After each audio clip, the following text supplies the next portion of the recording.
Bonjour à toutes et tous, je vous souhaite une bonne reprise. Pour nous, elle se passe avec Gauthier Chapuis, le nouveau coprésident du groupe écologiste à la ville de Lyon. Alors vous avez été désigné à ce poste juste avant l'été pour apporter un nouveau souffle. Ça veut dire qu'après 2 ans, la majorité écologique avait déjà besoin d'un remaniement.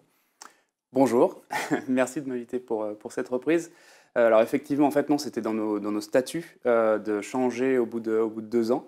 Et puis on était là une nouvelle force politique qui arrivait en 2020. Donc on avait besoin aussi de prendre nos marques, voilà, d'être vraiment tourné sur l'interne, sur les nouveaux élus, puisqu'on est 102 élus écologistes à la ville entre le conseil municipal et le conseil d'arrondissement. Et là maintenant, effectivement, le but, ça va être d'aller de l'avant, de montrer ce que l'on fait sur la ville pour la transformer. Alors si on comprend bien, il y a eu 2 ans un peu d'apprentissage, de prise en main du pouvoir exécutif. De l'exercice du pouvoir, oui, tout à fait. Ça veut dire que pour la majorité, ce sera la rentrée de la maturité. Bon, vous pouvez l'appeler comme ça, je pense qu'on était déjà mature finalement et compétent pour ce qui nous attendait. Mais effectivement, il fallait maintenant que l'on passe une étape supplémentaire. Donc je suis en coprésidence avec Philomène Récamier, qui est du coup adjointe culture au 3e arrondissement, à la maire du 3e arrondissement. Et on a cet équilibre-là du coup paritaire et également entre conseiller municipal et conseiller d'arrondissement. Mais ça veut dire qu'il y a beaucoup d'élus écologistes qu'on ne voyait pas forcément beaucoup au premier plan. On voyait souvent Grégory Doucet défendre tous les dossiers. On verra plus l'ensemble de la majorité à partir de cette rentrée.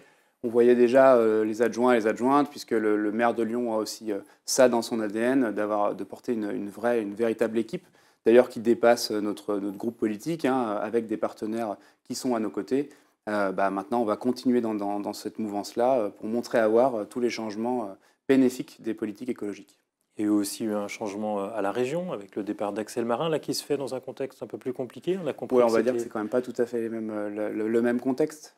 Alors ça, pour nous, on a juste entendu dire qu'il y avait un problème de comportement, de conflit avec les élus. Mais Qu'en moi, est-il? personnellement, j'en sais pas plus. Je suis élu conseiller municipal et je me garde bien de commenter ce qui se passe au niveau du groupe, en tout cas à la région. Donc ces deux changements n'ont rien à voir en termes de calendrier. Non. Concrètement, pour cette rentrée, qu'est-ce qu'il faut attendre sur les avancées, sur les sujets? Alors déjà, jeudi, là, 1er septembre, vous n'êtes pas sans savoir que c'est les petits Lyonnais et les petites Lyonnaises qui font leur rentrée. Voilà, donc c'est la rentrée des classes. Et que le sujet, ça va être le nouveau projet éducatif porté par la ville de Lyon et également eh bien, les cantines, puisque l'on change de cahier des charges avec plus de bio et plus de local dans les assiettes. Vous avez promis effectivement déjà 50% de bio dès cette rentrée, Tout à fait. plus de local. Est-ce que c'est le bon moment pour le faire avec une inflation qui a repris? Est-ce que c'est tenable? Alors, c'est toujours le bon moment de faire mieux manger les enfants et puis également d'avoir une démarche plus vertueuse au niveau de la planète et puis des agriculteurs et des agricultrices, puisque quand on va chercher une agriculture locale, eh bien, on va également sécuriser le territoire, redonner du pouvoir aux agriculteurs et aux agricultrices de notre terroir, de notre territoire. Donc oui, c'est toujours le bon moment. Et après, au niveau de l'inflation, alors c'est vrai que c'est un vrai sujet. La décision a été prise, en tout cas à la ville de Lyon, de ne pas augmenter puisque le prix, le tarif à la cantine, parce que ça va être un vrai sujet.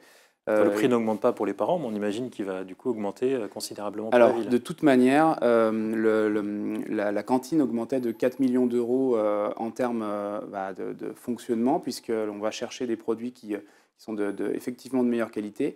Puis on investissait également par ailleurs 4 millions d'euros sur la cuisine centrale pour cuisiner plus de fruits et de légumes, donc de diversifier les recettes et de recuisiner en cuisine centrale. Donc de toute manière, c'était une volonté politique d'améliorer la qualité en général. On est à 26 000 repas tous les jours.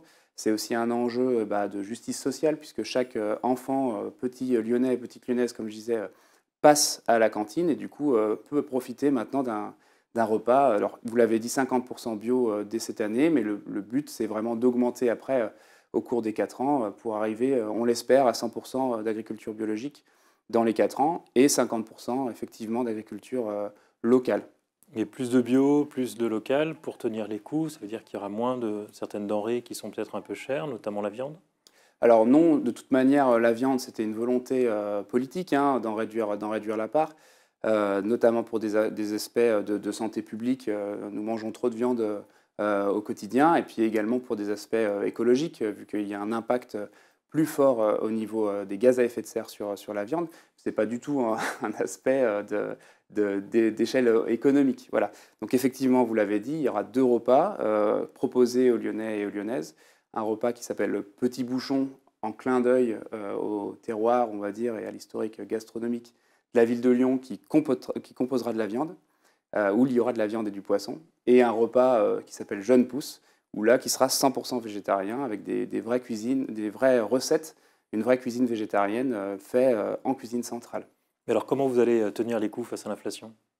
Mais aujourd'hui, donc, comme je l'ai dit, on va prendre en charge cette augmentation-là parce que c'est, à notre sens, aussi un service public et les Lyonnais et les Lyonnaises, mais comme tout le monde, va être impacté par cette inflation-là. Donc c'est un geste que l'on fait qui est fort, hein, de justice sociale, de ne pas augmenter, en tout cas pour cette année-là. Et puis après, ce n'est pas que à la ville d'avoir une réponse forte sur ces questions d'inflation. Là, il faudra aussi que l'État français prenne sa responsabilité, prenne ses parts pour avoir une réponse à cette inflation qui va toucher tous les foyers, et pas que d'ailleurs sur l'alimentation, mais également sur le prix des carburants, l'énergie en général. Et on va avoir de vraies questions à se poser là pour cet hiver. Le sujet qu'on pose peu, c'est celui du gaspillage. C'est bien beau d'augmenter la qualité des produits, de proposer plus de fruits et légumes aux enfants, mais on sait que ce n'est pas les aliments les plus simples à leur faire manger. Comment vous assurez que derrière les belles promesses, il y aura une meilleure alimentation réelle des enfants? Alors, déjà, quand on augmente la qualité, normalement, on réduit le gaspillage alimentaire. C'est la première chose à faire. Et puis après, comme je l'ai dit, il y a aussi le projet éducatif lyonnais qui porte en son sein des axes sur l'éducation à l'alimentation. Et ça aussi, c'est un axe fort pour réduire le gaspillage alimentaire.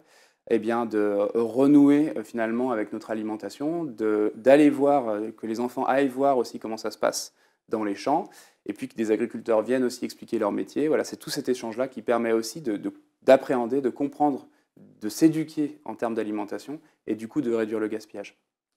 Sur les autres sujets, Oui, cette rentrée, c'est encore celle de la concertation, puisque vous continuez la concertation sur la rive droite, sur la piétonisation de tout la à fait. presqu'île. Pas de coup de pioche en vue d'ici Noël.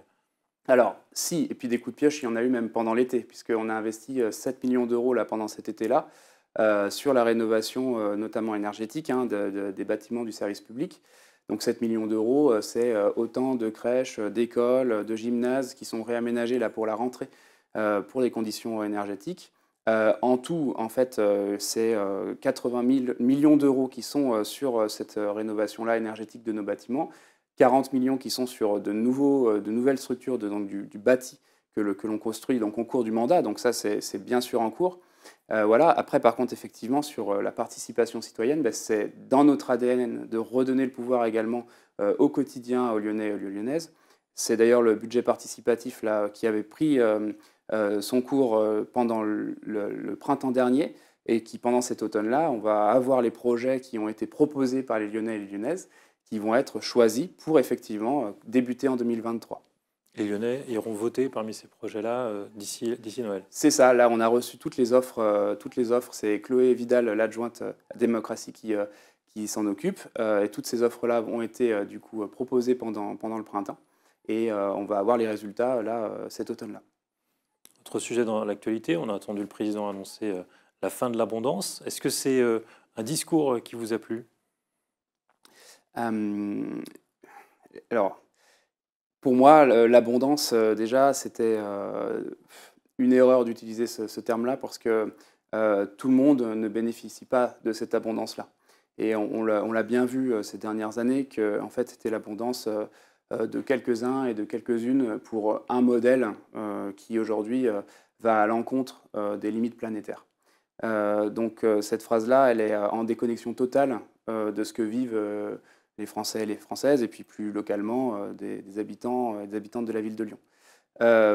Par contre, ce qui est intéressant, c'est que vu l'été que l'on vient de passer, où on s'est tous rendu compte, par exemple, des forêts qui sont déjà aux couleurs de l'automne, des sécheresses, du manque d'eau, il y a certaines villes ou villages en France où il n'y avait plus d'eau au robinet, on se rend bien compte qu'il y a une prise de conscience générale sur la problématique écologique. Je ne sais pas si le président de la République s'est rendu compte de ça, mais en tout cas, ce terme-là va peut-être dans ce sens-là. Donc c'est le seul, on va dire, rayon d'espoir que j'y vois, c'est que l'on puisse avoir enfin des politiques à la mesure des enjeux écologiques qui se préparent, et notamment pour cet automne. Un dernier mot, vous étiez à Grenoble avec l'ensemble des élus écologistes pour les journées d'été du Parti écologiste. Ce qu'on retient, c'est que la NUPES, c'est déjà terminé. En vue des européennes, il n'y aura plus d'unité à gauche. Alors, les européennes sont encore loin, hein, ça sera l'année prochaine, en 2024, même pas en 2023.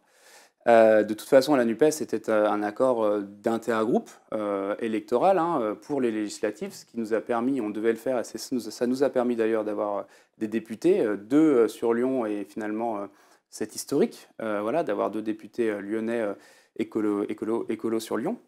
Donc il fallait le faire. Maintenant, au vu du scrutin et au vu de ce que l'on a toujours dit sur le fait que c'était un intergroupe, avec aussi des programmes, des valeurs qui pouvaient être différentes sur certains axes, il est logique plutôt d'aller dans ce sens-là, des listes séparées. En plus de cela, le projet européen en termes de construction électorale favorise, puisqu'on est à une élection à un tour en proportionnel, favorise quand même plutôt d'avoir des listes disjointes.